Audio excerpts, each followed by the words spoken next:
That's the thing I wanted to ask you about General Motors. I mean, we got a Reuters headline today that the American taxpayer is losing $49,000 on every single Volt that's produced. They can't sell these things.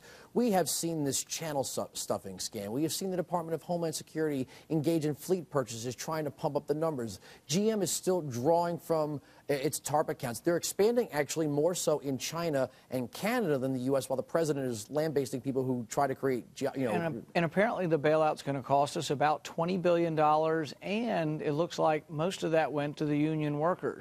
You know who they took it from? Some of the equity in some of these funds was in like the Teachers Pension Fund of Indiana. They had money taken from them and given to the union because the president just came in and disrupted the laws. The other thing is we make Toyota in Kentucky.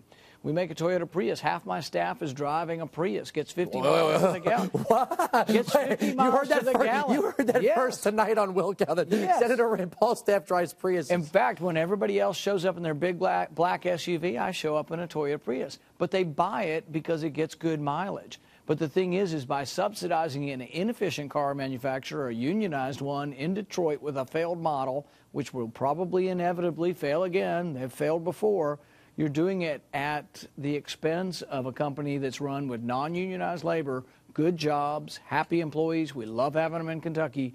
But you're doing it at their expense if you're subsidizing an inefficient car manufacturer to compete with them with $86,000 Chevy Volt. Maybe Obama's Secretary of Explaining Stuff can tell us how the government will run a I think he should maybe appoint Clinton as Secretary of Making Up Stuff instead of explaining stuff. But that's just my opinion. Senator Rand Paul, great to have you here. The new book is called Government Bullies. Thank you, sir.